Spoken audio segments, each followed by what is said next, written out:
Bienvenidos de nuevo a Casa Árabe y este formato de conferencias virtuales, conferencias que ya llegan a su fin en torno a esta temática de la islamofobia.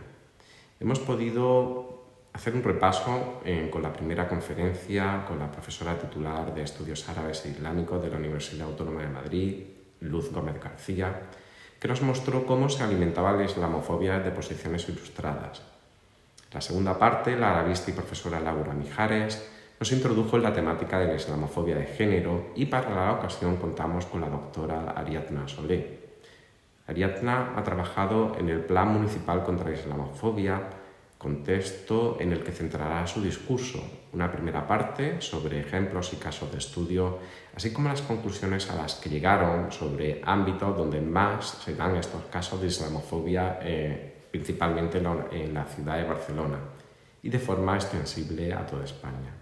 Para la segunda parte nos hablará de la gestión que hace el Ayuntamiento de Barcelona, tanto en la Oficina de Afers Religiosos como del Plan Municipal contra la Islamofobia, así como algunos ejemplos más críticos de la relación en relación al balance que se hace en los 2 últimos años de la aplicación de este proyecto. Ariadna Solé es doctora en Antropología Social y su investigación se ha centrado fundamentalmente en el estudio de rituales musulmanes en Cataluña, especialmente entre la comunidad senegalesa. El estudio de los discursos y las prácticas islamófobas, más recientemente también ha estudiado sobre cuestiones de empoderamiento económico de las mujeres de origen pakistaní también en Barcelona. Actualmente es profesora colaboradora en la Universidad Oberta de Cataluña y técnica en la Oficina de Asuntos Religiosos del Ayuntamiento de Barcelona. Les dejo con ella agradeciéndole que aceptara nuestra invitación y recomendándoles que nos sigan en redes sociales y en la página web de Casa Árabe. Espero que disfruten de esta conferencia y muchas gracias por todo. Buenos días, buenas tardes a todas y a todos. Iniciamos esta tercera charla del ciclo Islamofobia, retos en el siglo XXI. Permítame en primer lugar empezar por agradecer a Casa Árabe y particularmente pues, a Javier Rosón la invitación y a Javier pues, su trabajo en la organización de este ciclo. Como se habrá dicho en la presentación, mi nombre es Ariadna Solé, soy antropóloga y también ahora mismo técnica de la Oficina de Asuntos Religiosos, la Oficina de Afers Religiosos del Ayuntamiento de Barcelona. Y es desde esta perspectiva municipal que voy a hablar pues, de islamofobia en Barcelona. La pertinencia, digamos, o el interés, la relevancia que pueda tener hablar de islamofobia en un contexto concreto, como es el contexto de la ciudad de Barcelona.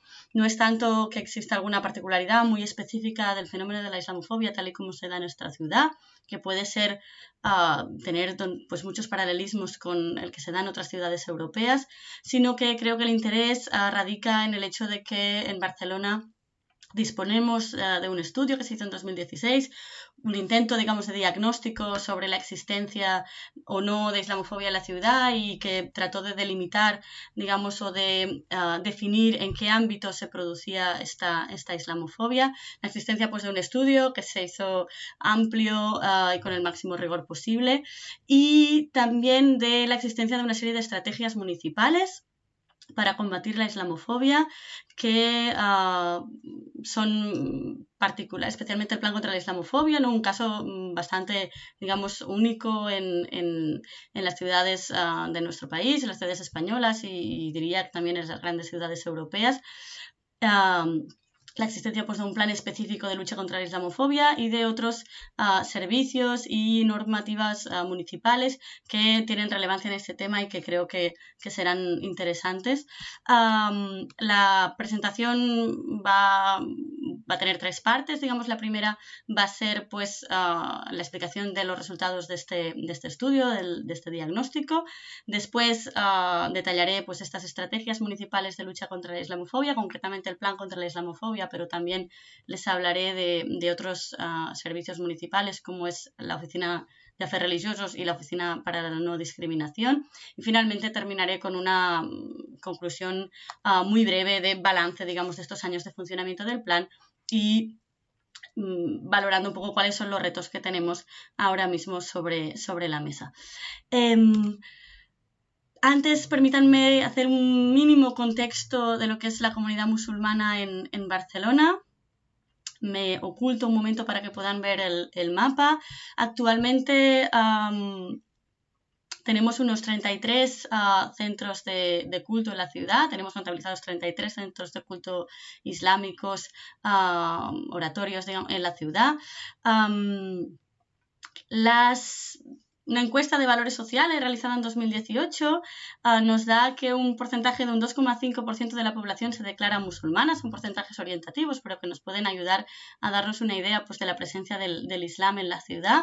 Los ven estos oratorios detallados también por distritos, para todos aquellos que conozcan un poco la ciudad de Barcelona y, en fin, no hace falta hacer análisis sociológicos muy profundos para darse cuenta que esos oratorios están concentrados en determinadas zonas, que no son precisamente las zonas de rentas más altas, digamos, como podría ser, pues, Eixample, etcétera, donde no hay ninguno, sino que son fundamentalmente la zona de Ciutat Vella, también el área de Sants Montjuïc, Trinitat Nova, Trinitat Vella y la zona del barrio del Besòs.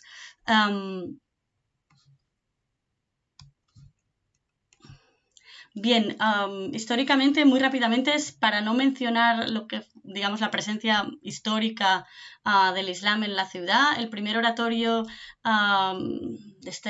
digamos, de finales para empezar, digamos, a finales del siglo XX, el primer oratorio musulmán se abrió en 1974.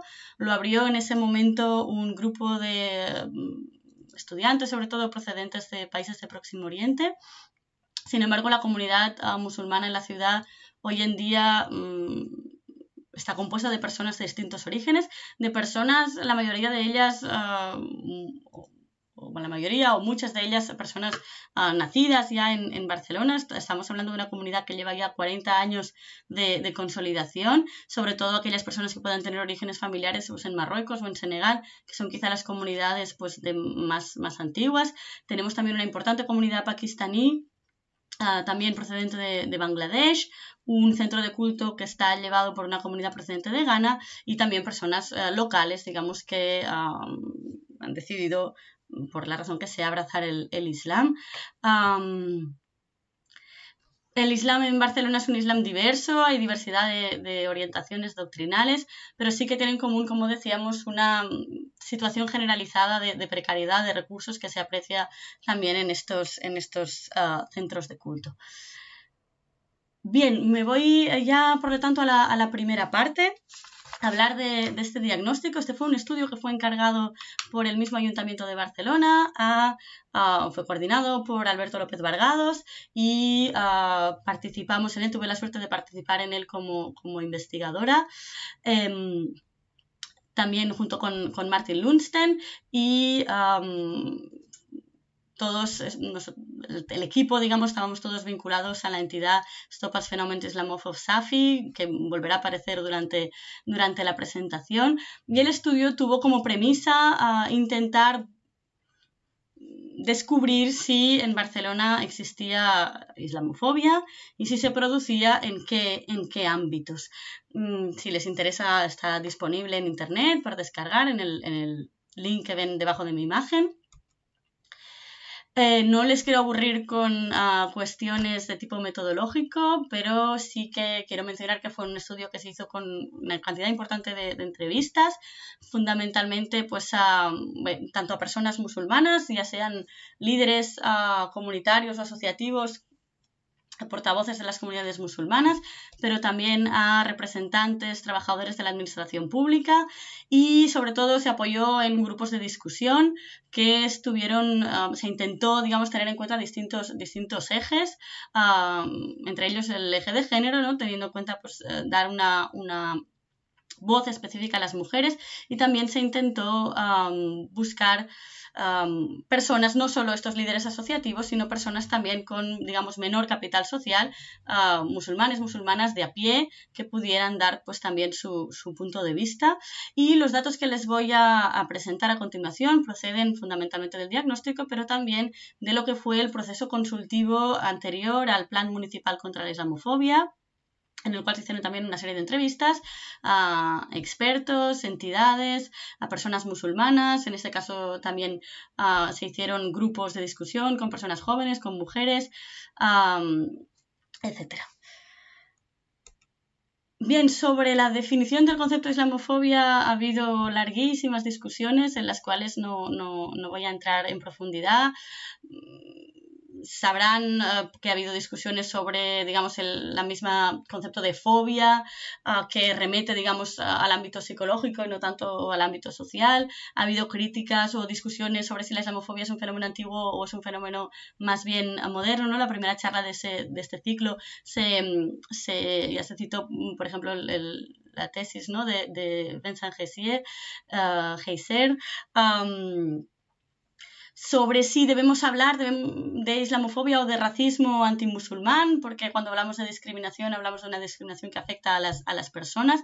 En este sentido, algunas entidades, por ejemplo, en fin, defienden, o algunos autores defienden que una cosa es el racismo antimusulmán, que serían, digamos, estos patrones de discriminación que afectan a las personas musulmanas en ámbitos concretos de la vida, que socavan su ejercicio, el disfrute de sus derechos, de lo que sería el discurso estereotipado del Islam, ¿no? Creemos que es importante, digamos, hacer esta distinción, como lo hace Amnistía Internacional en un informe de 2012. Nos dice que es importante entender que el discurso estereotipado sobre el Islam, la crítica al Islam, es un elemento del derecho de la libertad de expresión, por lo tanto no debe ser considerado como tal dentro de la islamofobia, como sí deben ser considerados o tenidos en cuenta como islamofobia, los actos de discriminación, los patrones de discriminación, decíamos, específicos a que afectan a la población musulmana, y los discursos de odio, digamos, que fomentan, normalizan estas prácticas. Adoptamos en el estudio esta definición que nos parece que, digamos, agrupa pues estas ideas, ¿no? La islamofobia es todo acto de discriminación, actitud hostil o prejuicio causado a una persona por el hecho de ser musulmana, incluyendo también cualquier discurso que fomenta y normaliza estas prácticas. Es importante tener en cuenta que no siempre es fácil distinguir estos patrones de discriminación cuando una persona es discriminada por el hecho de ser musulmana, o por el hecho de ser una persona racializada, por el hecho de ser extranjera, cosas que no siempre tienen que coincidir, pero puede que sí. Pero sí teníamos claro que es importante adoptar esta perspectiva de derechos, tal y como se adoptó también en el plan. En ese sentido, pues las formas de discriminación específicas que afectan a la población musulmana son formas, digamos, de vulneración de sus derechos básicos, y es en ese sentido en el que intentábamos trabajar pues la idea de islamofobia, una vulneración a sus derechos, entre ellos el derecho a la libertad religiosa, ¿no? El derecho a poder ejercer, pues practicar la religión islámica en igualdad de condiciones con el resto de tradiciones religiosas. El concepto de islamofobia pues puede ser que sea un concepto impreciso, que sigue siendo debatido en el ámbito académico, pero en cualquier caso es un concepto que, por el hecho de que de la manera como ya se ha consolidado, nos es útil, ¿no? Para entender, para denominar aquello de lo que hablamos cuando hablamos de estos patrones específicos de discriminación. ¿Cuáles son los ámbitos en los que se dan estas discriminaciones? Son muchos y muy variados, precisamente porque hablamos de discriminaciones que tienen que ver pues con la práctica religiosa. La práctica religiosa islámica impregna, digamos, todos los ámbitos de la vida, y en este sentido pues también estas discriminaciones se darán en ámbitos muy variados y muy distintos. Quisiera empezar por el ámbito de centros de culto, por el ámbito de oratorios. Los oratorios son el ámbito, el espacio, digamos, que facilita la plegaria, pero son también espacios importantes de construcción comunitaria, y eso es importante también para las comunidades que han vivido una fragmentación a causa de los procesos migratorios. Acabar pues con la precariedad de estos centros de culto es fundamental para la normalización del Islam en la ciudad.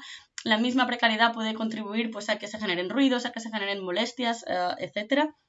En este sentido, la Oficina de Afers Religiosos da apoyo a las comunidades musulmanas y a todas las comunidades religiosas de la ciudad en los procesos de abertura y de legalización de los centros de culto. En Cataluña hay una ley específica que se decretó en 2010 y que determina cómo han de ser las condiciones de seguridad, salubridad, etcétera, de los centros de culto. Bien, este proceso pues, de adaptación no es fácil, a veces es costoso. El Ayuntamiento de Barcelona tiene también una línea de subvenciones para ayudar pues, a estas entidades a cumplir, si tienen que hacer reformas, etcétera, para cumplir con la ley de centros de culto. La presencia de oratorios puede tener un peso simbólico también importante para las comunidades musulmanas, contribuyendo a su visibilidad y a su normalización. Y en este ámbito simbólico es donde se han producido también algunos debates importantes en la ciudad, sobre todo los que tienen que ver con la idea de la construcción de una gran mezquita en Barcelona. Hablamos de oratorios porque muchas personas musulmanas consideran que un espacio donde se reza pero que no cumple con unos determinados requisitos, como tener un minarete, etcétera, no puede ser llamado mezquita. Y es que en Barcelona no tenemos ninguna mezquita monumental, ninguna mezquita con todos estos condicionantes, como sí existen en otras ciudades españolas. Y sí que ha habido proyectos, algunas comunidades, algunas entidades han presentado proyectos a lo largo de estos años que, por distintas razones, nunca han terminado de concretarse. Y es un debate que resurge de vez en cuando en la ciudad, ¿no? Sobre la oportunidad o no que en Barcelona haya una mezquita monumental. Sin embargo, en los grupos de discusión del estudio, las preocupaciones fundamentales de la comunidad musulmana no tienen que ver con tener o no tener una gran mezquita en la ciudad, sino más bien pues, con la situación de los oratorios existentes en los barrios, la precariedad en estos centros. Además, hay casos mucho más flagrantes, digamos, de islamofobia ligados a los centros de culto, que son los que tienen que ver con la oposición ciudadana, de vecinos, etcétera, a la abertura de algunos centros de culto islámicos. Esta foto que ven en la presentación corresponde a uno de los casos que desafortunadamente pues, tuvo más desarrollo en Barcelona recientemente, entre 2016 y 2017, en la calle Japó. Se organizó un movimiento vecinal, pero también en connivencia con grupos de extrema derecha, contrarios a la abertura de un centro de culto, de un oratorio. Disculpen. Pueden seguir un poco si les interesa ahondar un poquito más en el desarrollo de este conflicto en la calle Japó. Hay un documental de la Xarxa Nou Barris Acull que se ha realizado recientemente y que lo explica y nos permite ver pues, cómo también entidades del barrio colaboraron en normalizar, conseguir finalmente pues, que el centro de culto pudiera abrirse con normalidad. También, en este caso, con la colaboración, ¿no? El acompañamiento a la apertura de centros de culto de la administración municipal. Y esta foto que les mostraba antes corresponde pues, a otros de los actos, digamos, de islamofobia que se concretan en centros de culto, como son los actos vandálicos. Ha habido a lo largo de estos recientemente, pues, sobre todo pintadas, como esta que ven aquí, ¿no? La Cruz de Santiago, pero también otras, digamos, más desagradables, que tienen que ver con, por ejemplo, pues lanzar sangre de cerdo, incluso partes de cerdos en las puertas de los oratorios, etc. Bien, otro de los ámbitos más destacados, que aparecían como más destacados en los grupos de discusión, tanto del estudio como del proceso consultivo anterior al plan contra la islamofobia, era todo aquello que tenía que ver con el uso del hijab, especialmente preocupante en este caso pues para las mujeres, ¿no? Emergía como un elemento central y nos pone de manifiesto cuán de importante es tener en cuenta el eje de género cuando hablamos de islamofobia. Lo explicó muy bien Laura Mijares en su vídeo, así que no voy a insistir en ello. Pero sí que para las mujeres todo aquello que tenía que ver con esta visibilidad, ser identificadas como musulmanas llevando el hijab afectaba, nos narraban a muchísimos ámbitos de su vida, desde agresiones tan duras como la que ven aquí en este recorte de prensa del Mundo, una agresión que se produjo en 2016 a una mujer que llevaba en ese caso niqab y que fue agredida estando embarazada por unos individuos que al parecer estaban relacionados también con grupos de extrema derecha. En este caso, el ayuntamiento, dentro de una de las acciones del plan, pues se personó como acusación particular en este caso. Y finalmente la sentencia se dio a conocer en 2007 y estos agresores fueron condenados a un año de prisión. Más allá de estos ataques tan flagrantes, ya sean físicos como verbales, las mujeres nos narran pequeñas humillaciones cotidianas, actitudes de desconfianza, miradas, ¿no? Nos dicen que se sienten sobreexpuestas llevando el hijab por la calle, ¿no? Que se sienten observadas. Y son este tipo de cuestiones, ¿no? Que ya se narran también en otras ciudades europeas. Pero además, las mujeres que llevan hijab nos narran cómo son muy habitualmente discriminadas en el ámbito laboral, especialmente en el momento de encontrar un trabajo, pero también a la hora de mantenerlo, ¿no? Una mujer que decide por lo que sea ponerse el hijab.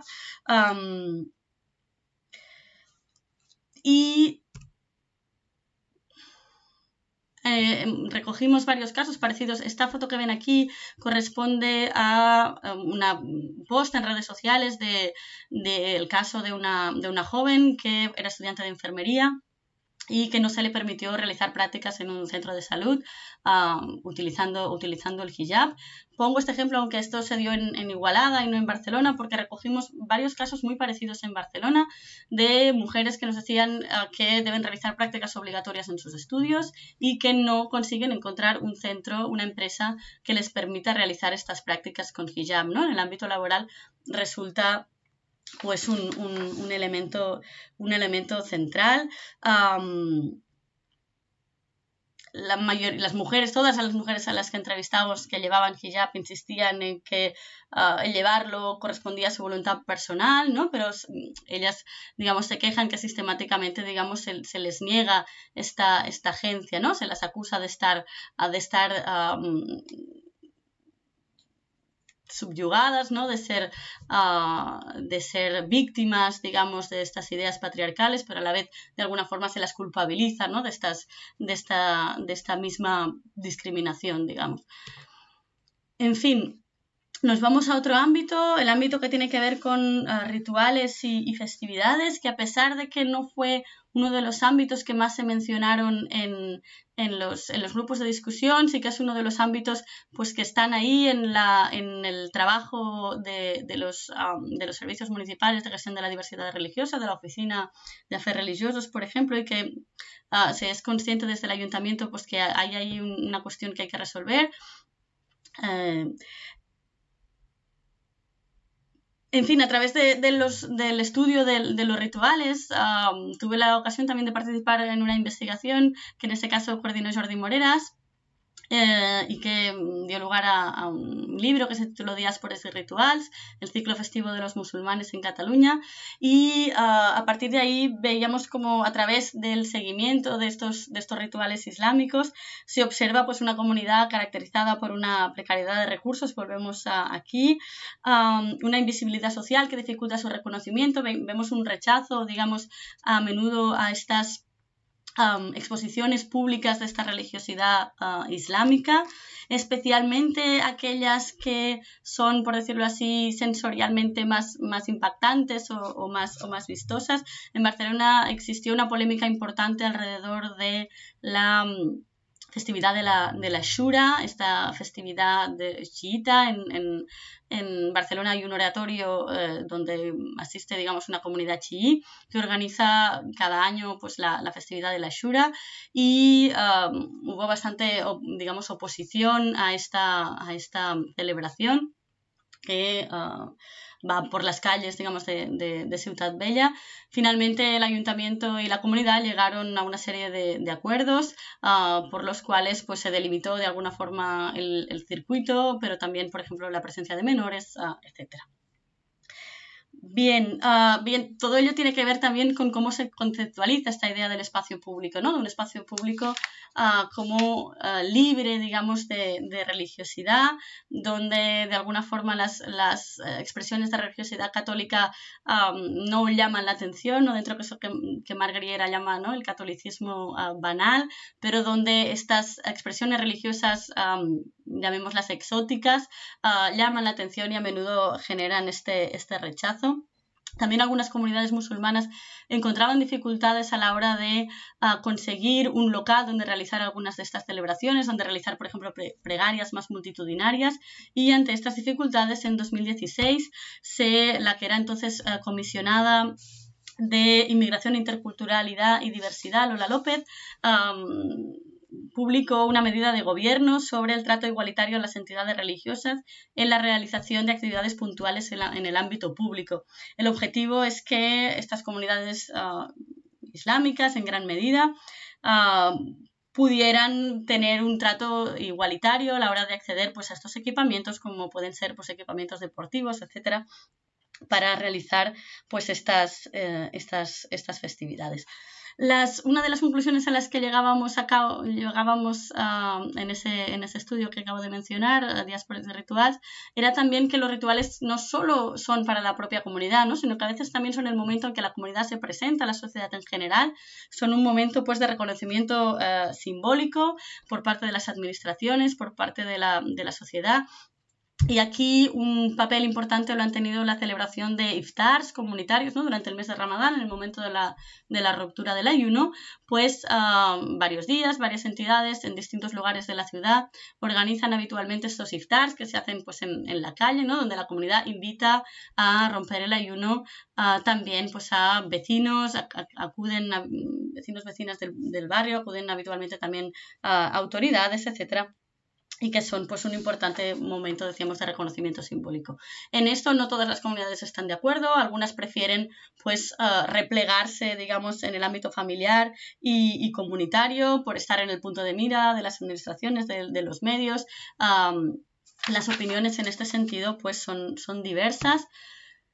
Hay otro ámbito que es el ámbito de rituales funerarios, todavía dentro del ámbito de rituales y festividades, un ámbito bastante específico. A pesar de que la repatriación es mayoritaria entre los colectivos musulmanes, existen demandas para poder conseguir, pues, espacios para realizar un entierro según los requerimientos de la fe islámica. En Barcelona existe desde 1997 el recinto islámico de Collserola, al que corresponde la fotografía que están viendo. Sin embargo, la comunidad musulmana realizó, digamos, algunas concesiones, por ejemplo, la cuestión del féretro, ¿no? En Cataluña es obligatorio que el entierro se haga dentro de un féretro. En su momento tuvo una capacidad de 300 difuntos este recinto. En 2017 se puso en marcha una ampliación y recientemente, a causa de la pandemia de la COVID-19, desgraciadamente, pues, ha habido un aumento de defunciones también entre la comunidad musulmana y hubo bastante preocupación pensando, pues, que el cementerio de Collserola no tendría suficiente capacidad. Es un cementerio que no solo acoge difuntos de la ciudad de Barcelona, sino que es un referente a nivel catalán, y se entierran en él también difuntos de otras ciudades y localidades. Finalmente el ayuntamiento, digamos, aceleró la construcción de este nuevo recinto en previsión, pues, de una saturación del mismo. Otro de los grandes ámbitos donde se nos narran situaciones de islamofobia es el ámbito educativo. Parece que es uno de los ámbitos donde está muy consolidada esta idea de la laicidad como la expulsión de todo lo religioso del ámbito educativo, no entendida, pues, como una neutralidad, digamos, por parte de las administraciones respecto a las distintas tradiciones religiosas, sino como una negación, digamos, de todo lo religioso en el aula. Y las cuestiones vinculadas, pues, a discriminaciones en el ámbito educativo son también variadas. En primer lugar, sabrán que la comunidad musulmana tiene reconocida por los acuerdos de cooperación de 1992 el derecho a la enseñanza de la religión islámica en las escuelas. A diferencia de algunas otras comunidades autónomas del Estado español, en Cataluña nunca, digamos, se ha llevado a cabo esta educación islámica. Este derecho reconocido pues nunca se ha desarrollado, nunca se ha llevado a la práctica. Sigue siendo una de las cuestiones pues, que las comunidades tienen presente. Hay otras cuestiones en el ámbito educativo, también todas aquellas que tienen que ver con el uso del hijab. Ya hemos hablado de la cuestión de las prácticas, pero también recogimos varios casos de jóvenes a las cuales se invita a quitarse el hijab para poder continuar con sus estudios. Algunas escuelas gestionan, demandas también que tienen que ver pues, con la vestimenta en educación física o en actividad de piscina, etc. Y otra de las cuestiones también de debate en las escuelas es la cuestión del menú halal. Desde hace años varias familias han estado solicitando este menú halal, que no estaba disponible en la mayoría de escuelas de la ciudad, y mientras estaba realizando el estudio, hubo una escuela donde las familias musulmanas llegaron a organizarse con la ayuda de otra de las entidades de lucha contra la islamofobia que son importantes en la ciudad, Musulmanes contra la Islamofobia. Un grupo de familias llegó a presentar 80 instancias al Consorcio de Educació de Barcelona, que es el consorcio Generalitat Ayuntamiento de Barcelona que gestiona el ámbito educativo en la ciudad. Y, en fin, tras ese conflicto y dentro de las acciones del Plan contra la Islamofobia, pues se dictó una instrucción, el Consorcio de Educació de Barcelona dictó una instrucción que dice que se deben garantizar los menús que sean solicitados por las familias por cuestiones religiosas, y también se editó pues, este folleto donde se explica a las familias cómo acceder a este menú halal. Finalmente hay otras cuestiones ligadas al ámbito educativo, ¿no?, que tienen que ver con la imagen que se da del Islam en el ámbito educativo. Ha habido varios estudios, ¿no?, sobre esta cuestión, cuál es la imagen que se da, pero no solo en los libros de texto, sino en lo que se dice, lo que no se dice, en la imagen que dan los mismos docentes, etc. Y también es algo que se ha trabajado, los investigadores que han trabajado en esta cuestión en el ámbito educativo, la cuestión de las expectativas, ¿no? Se nos dice muchas veces que los jóvenes musulmanes habitualmente por parte de los docentes se espera que sean malos estudiantes, ¿no? Y las problemáticas que puede generar pues estas expectativas negativas sobre sus estudios. En fin, hay algunos temas más sobre los que no quiero detenerme tanto, que no aparecieron como tal en el estudio, pero sí en los grupos consultivos, como es el ámbito policial, ¿no? La idea de que pues, existe una discriminación en el trato que reciben las personas musulmanas por parte de la policía. En ese sentido, dentro del plan se han hecho también formaciones, en este caso la policía municipal, ¿no?, a guardia urbana. El ámbito de medios de comunicación y redes sociales, otro ámbito, en que la islamofobia campa a sus anchas.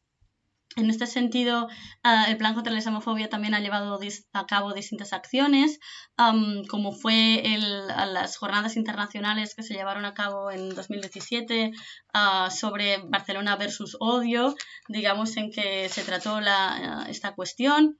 También en la celebración del Día Internacional de Lucha contra la Islamofobia, el 12 de diciembre, justo este año pasado, pues también fue un debate sobre jóvenes e islamofobia en redes sociales. Y existe también una entidad que probablemente muchos de ustedes ya conocen, el Observatorio de la Islamofobia en los medios, que integrado por el IEMET, el Instituto Europeo de la Mediterránea, y la Fundación Al-Fanar, que en este sentido hacen una tarea muy importante monitorizando pues, esta islamofobia en las redes sociales. Otro ámbito que también apareció en el diagnóstico, pero en el que tampoco me voy a detener porque nos requeriría un vídeo entero, sería la cuestión de los discursos políticos. Y paso ya a hablar, detallar cuáles son estas estrategias municipales de lucha contra la islamofobia, que son básicamente dos, digamos, de tipo normativo, que ya hemos mencionado, y dos servicios municipales que tienen algo que ver, digamos, con este ámbito de la diversidad religiosa y de la lucha contra la discriminación. En primer lugar, ya hemos mencionado en 2016 la medida de gobierno sobre el trato igualitario a las entidades religiosas en cuanto a la realización de actividades puntuales en el ámbito público, que venía a tratar de revertir las problemáticas que tienen algunas comunidades pues a la hora, decíamos, de acceder a ciertos equipamientos para realizar algunas actividades, ¿no? Sobre todo aquellas festividades donde se concentra más fieles y se necesita pues un espacio que no está disponible en los oratorios. Y la más importante de estas medidas, que también ya hemos ido mencionando, el plan contra la islamofobia. Tienen también el enlace por si quieren acceder y tener más información. El plan contra la islamofobia tenía dos objetivos. Los dos primeros, digamos, del ámbito de prevención y el tercero más del ámbito de garantía. El primero, visibilizar la islamofobia como forma de discriminación, tener en cuenta que es una forma de discriminación específica. En segundo lugar, contrarrestar la generalización de las imágenes negativas sobre el Islam y las personas musulmanas y normalizar la presencia de la diversidad religiosa en la ciudad. Y como tercer objetivo, reforzar los mecanismos de garantía contra las discriminaciones islamófobas. Esto tiene más que ver con la cuestión del acompañamiento de las denuncias. Y decíamos, el Ayuntamiento de Barcelona tiene también dos servicios municipales que tienen que ver con esta cuestión, que son la Oficina de Afers Religiosos, de Asuntos Religiosos, la OAR, en primer lugar, que bien es una oficina que funciona desde 2005 y que tiene como objetivo garantizar el derecho a la libertad religiosa, dar a conocer y facilitar el reconocimiento de la pluralidad de creencias en la ciudad y generar también espacios de encuentro e interacción positiva. Tiene como destinatarios las mismas comunidades religiosas, dándoles apoyo en, por ejemplo, decíamos, apertura, legalización de centros de culto, búsqueda de espacios municipales para realizar ciertas actividades, apoyo pues en algunas de las actividades de estas comunidades. Tiene como segundo destinatario el mismo Ayuntamiento de Barcelona, realizando formación pues sobre diversidad religiosa y sobre derecho a la libertad religiosa en distintos ámbitos, a trabajadores de distintos ámbitos de la administración municipal, pero también dando a conocer dentro de la misma administración municipal pues esta diversidad. Y finalmente tiene como destinataria la ciudadanía en general, sobre todo con actividades de tipo cultural y divulgativo, que tienen como objetivo pues dar a conocer esta diversidad religiosa, y también en el ámbito educativo, por ejemplo, organizando visitas a centros de culto, de escolares a centros de culto, etc. Bien, sobre el trabajo de la Oficina de Afers Religiosos, hay un artículo interesante que se publicó muy recientemente de Ivy Astor, Marc Griera y Mónica Cornejo, titulado la gobernanza religiosa en las ciudades españolas, ¿no? En que comparan, digamos, el modelo de gestión de la diversidad religiosa entre Madrid y Barcelona.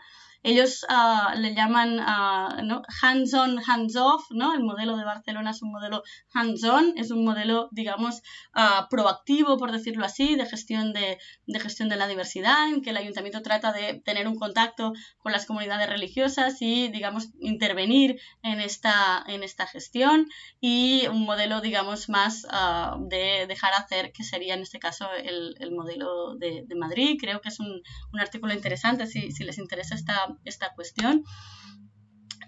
Por otro lado, tenemos la Oficina para la No Discriminación, que de hecho es quien gestiona propiamente el plan contra la islamofobia. La Oficina para la No Discriminación tiene como objetivos informar, formar, sensibilizar en todo aquello que tiene que ver con la igualdad de derechos, no solo en cuestión religiosa, sino en discriminaciones de todo tipo, atender y asesorar a personas también, acompañarlas pues en la denuncia, ya sea de forma judicial o por otros medios. La implicación, decíamos, del ayuntamiento en determinados casos, y finalmente la detección de problemas estructurales que provocan estas vulneraciones de derechos humanos y la propuesta de mejoras para revertirlos. presentados estas directrices y estos organismos municipales, dedico los últimos minutitos a hacer llegar un poco a algunas conclusiones, hacer un poco de balance de lo que han sido estos años del plan. Bien, el balance en general es positivo. Gracias al plan contra la islamofobia se han llevado a cabo algunas acciones importantes, ¿no? Dentro del objetivo de visibilizar la islamofobia como forma de discriminación, se han llevado a cabo varios talleres con entidades musulmanas y con otras entidades de defensa de derechos. Se ha actualizado una instrucción de Guardia Urbana que permite que la Guardia Urbana recoja específicamente también la islamofobia como forma de discriminación. Se han hecho formaciones a docentes, se han hecho formaciones a Guardia Urbana, se han hecho formaciones a personal de las OACs, de las oficinas de atención al ciudadano. Se ha incorporado también la cuestión de la islamofobia dentro del trabajo de lo que es la xarxa antirrumors. En el ámbito escolar se ha llevado a cabo también la instrucción sobre el menú halal, de la que ya hemos hablado. En la cuestión de centros de culto, pues el acompañamiento de casos como el de la calle Japó, que finalmente, a pesar de que fue un proceso lento, pero se logró resolver y actualmente es un oratorio que funciona con normalidad. En fin, se ha podido también asistir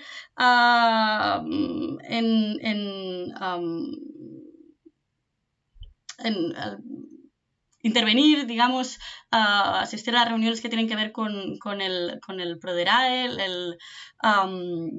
este protocolo de detección de extremismos violentos de la Generalitat de Cataluña, que se lleva a cabo entre otros ámbitos en el ámbito educativo y que también nos daría, digamos, para todo otro vídeo, ¿no? Y sobre el cual, pues, se teme, ¿no?, que pueda tener también un efecto de generar islamofobia, y en ese sentido se ha tratado de alguna forma, pues, de revertir esos efectos indeseados que pudiera tener este plan.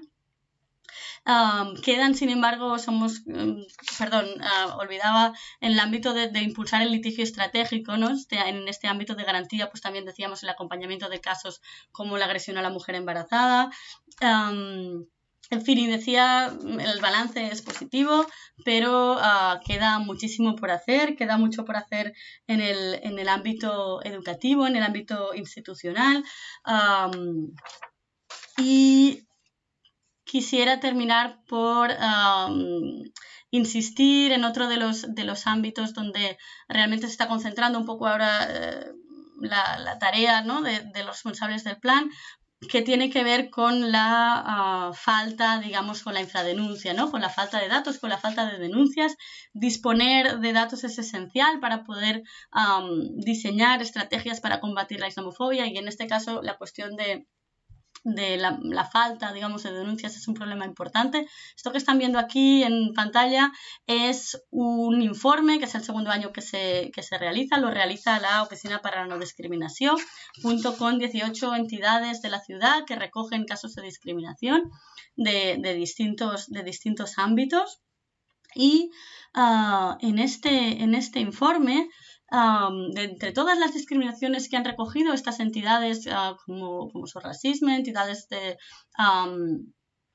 defensa de los derechos de la comunidad LGTBI, etc., de todos los distintos tipos de formas de discriminación, fíjense que solo un 2,5% son discriminaciones que se definan como discriminaciones por religión. Estamos hablando concretamente en 2019 de 14 denuncias, 11 de las cuales por islamofobia y 3 por antisemitismo. Y son números muy pequeños, ¿no? 14 denuncias, aunque, son los datos que tenemos, pero intuitivamente todo nos hace pensar que tienen que ser muchas más, y que por alguna razón o por muchas razones, pues la islamofobia a menudo no se denuncia. No se denuncia porque muchas personas musulmanas la tienen normalizada, la han integrado de una forma que nos hace ver hasta qué punto, digamos, estas situaciones de discriminación son cotidianas, ¿no? Se vive como una vivencia cotidiana y normalizada.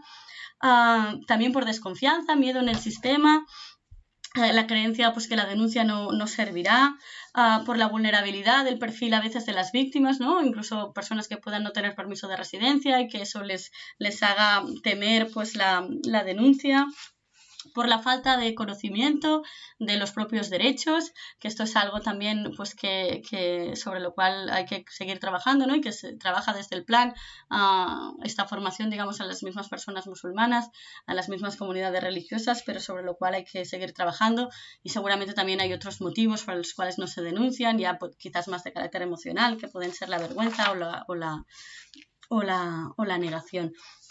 En conclusión, en fin, la islamofobia en Barcelona es un fenómeno real, y preocupante que sigue vivo, que afecta a muchos ámbitos de la vida, destacan algunos ámbitos importantes, decíamos la escuela, el ámbito educativo, el ámbito, el espacio público, que afecta de una forma más grave a las mujeres, sobre el cual necesitamos datos.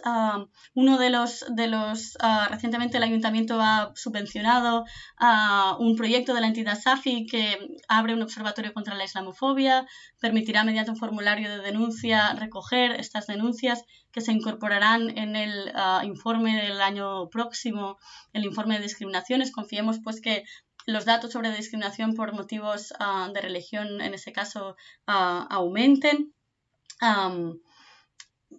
La falta de conciencia que puede ser que una discriminación islamófoba nos aparezca como una discriminación por racismo. En fin, queda mucho trabajo por hacer, decíamos, en el mismo ayuntamiento, en la misma administración, pero por lo menos disponemos, ¿no? de una serie de mecanismos, de una serie de servicios que nos permiten pues, reconocer que la islamofobia existe y tratar pues, de revertirla, no solo el ayuntamiento, sino también con la valuosísima intervención de muchas entidades de la ciudad, ya sean entidades religiosas, entidades islámicas en este caso, como entidades laicas, entidades de lucha por los derechos humanos y contra la discriminación. Nada más, muchísimas gracias por su atención. Un saludo.